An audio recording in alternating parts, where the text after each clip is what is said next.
যিনি সাধু, যিনি ভগবানের ভক্ত, তিনি সকলকেই সমান দর্শন করেন। তিনি কারোর প্রতি বিদ্বেষ, শত্রু ভাবনাময় জীবনযাপন করেন না। তিনি ভগবানের চরণে সর্বদাই শরণাগত, ভগবানের চরণে তিনি বিশ্বস্ত। তিনি সৎভাবে, সৎ উপায়ে জীবন যাপন করেন। তিনি অসৎ পথ, অন্যের ক্ষতিকারক পুরো সংকল্প করে না। সাধুর এই তপস্যা। আর সাধারণ অসুরে তপস্যা করে অন্যের ক্ষতি দুঃখ দান করবার জন্য। তপস্যাটা হচ্ছে মনুষ্য জীবনের একটি অংশ। তপস্যা এই জগতে কেউ থাকতে পারে না। যাই হোক, এই কুম্ভকর্ণ তপস্যা করেছিলেন, আমি স্বর্গরাজ রাজা রাজ্য দখল করব, ইন্দ্রের পদ দখল করব। ব্রহ্মাকে প্রসন্ন করেছিলেন। ব্রহ্মা বলেন তথাস্তু, তথাস্তু। যখন এই ব্রহ্মা পদ বলে তথাস্তু, তখন দেবতারা ভয়ে ভীত হয়েছিলেন যে কুম্ভকর্ণের ভাই সেই রাবণ, তার অত্যাচারে রাবণ, তার অত্যাচারে আমরা বাসি না। আর একে যদি ব্রহ্মা আবার বর দেয়, আমাদের আরো দুর্গতি হয়ে যাবে। সমস্ত দেবতারা ব্রহ্মার কাছে গেলেন। ব্রহ্মা হচ্ছেন সমস্ত, তিনি পিতামহ মানুষেরও এবং বিশেষ করে দেবতাদেরও। ব্রহ্মা প্রথম জীব, ব্রহ্মার প্রতি সৃষ্টির ভার অর্পিত হয়। ব্রহ্মাকে এক প্রকার সৃষ্টিকর্তা বলা হয়। সবাই গেলেন যে আমরা তো এই রাবণের অত্যাচারে বাঁচি না, আর একে আপনি বড় দান করেন, তাহলে আমাদের তো আরো খারাপ হবে। কিন্তু ব্রহ্মা বর দিতে চেয়েছেন প্রসন্নতার ভক্তিতে। করবেন, দেবী সরস্বতী বললেন যে আপনি বর দিতে চেয়েছেন, আপনি বর দেন, আমি বরটা পাল্টিয়ে নেব, ওর কাছে বরটা পাল্টিয়ে নেব। আপনি তো প্রতিজ্ঞা ভঙ্গ করতে পারবেন না, ঠিক আছে? তখন ব্রহ্মা বললেন, হে বৎস কুম্ভকর্ণ, তুমি কি বর চাও বলো। ওর বরটা কি ছিল? বরটা ছিল ইন্দ্রাসন। অত ইন্দ্র রাজে, স্বর্গের রাজে ইন্দ্রের আসন দখল করবে।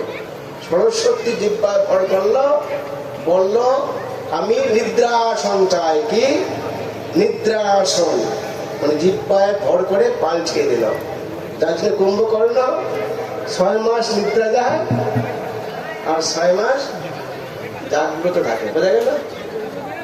অনেক ক্ষেত্রে এই সমস্ত অসুরেরা তপস্যা করে এই পৃথিবীর সাধু সন্তদের ক্ষতি করবার জন্য। বোঝা গেল? যেমন দেখা যায় কুম্ভকর্ণ, তারপরে প্রহ্লাদ মহারাজের পিতা হিরণ্যকশিপু, হিরণ্যাক্ষ, দেখেছেন? স্বর্গে রাজ্য দখল করব। দেবীর সরস্বতী জিহ্বায় ভর করে বললেন, চাইতে চেয়েছিলেন কি ইন্দ্রাসন, সে বলছিলেন নিদ্রাসন। 6 মাস নিদ্রিত আর 6 মাস জাগ্রত হলো। এবার কিছু দেবতারা আশ্বস্ত হলেন। তা আমাদের তপস্যাটা আমাদের মনুষ্য জীবনে কি একটি আমাদের অংশ। তপস্যা ছাড়া মনুষ্য জীবন পূর্ণাঙ্গ হতে পারে না। তেমনি করে সংকল্পটা হতে আমাদের জীবনে গুরুত্বপূর্ণ। গুরুত্বপূর্ণ নয়? সংকল্প, সংকল্প ছাড়া মানুষ লক্ষ্যে পৌঁছাতে পারে না। যেমন সুতরাং প্রভু গীতা পাঠ করলেন, সেও ঢাকা ভার্সিটি থেকে মাস্টার্স করেছে পলিটিক্যাল সায়েন্স থেকে।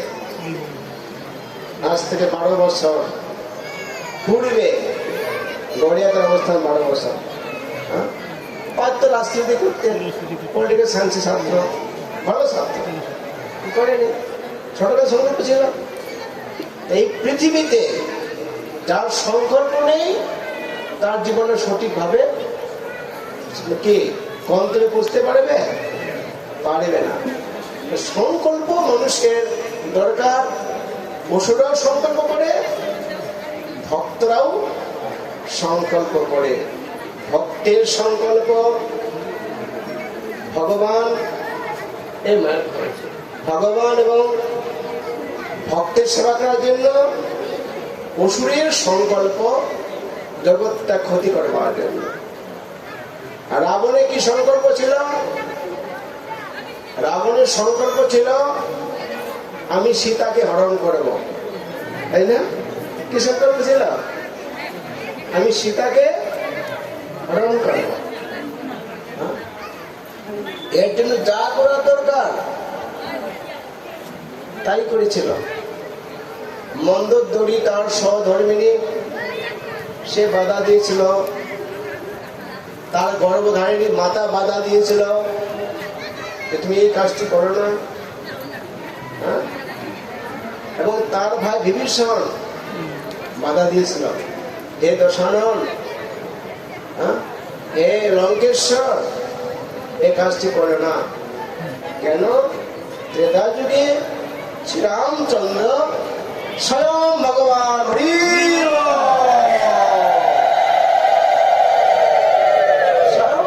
রামচন্দ্র তিনি একমাত্র পিতৃ মাতৃ আজ্ঞা পালন করবার জন্য তিনি বনবাসী হয়েছে। কিন্তু তাকে সাধারণ নর বলে গণ্য করে না, বলেছে না। একমাত্র পিতার আদেশকে পালন করার জন্যই রাজপুত্র হওয়ার সত্ত্বেও, ভগবান হওয়ার সত্ত্বেও তিনি বনে বনে বিশ্রাম করছেন তার পত্নীকে নিয়ে। বনে বনে পরিচয় করছেন, তিনি স্বয়ং লক্ষ্মী সীতা।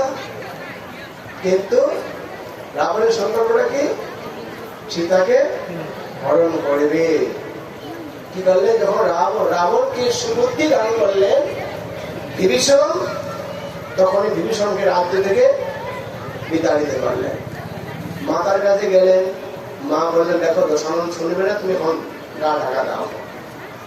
ও মাথাটা খুব মোটা, ও কারোর কথা শুনবে না, তুমি একটু আত্মকবল দূরে থাকো।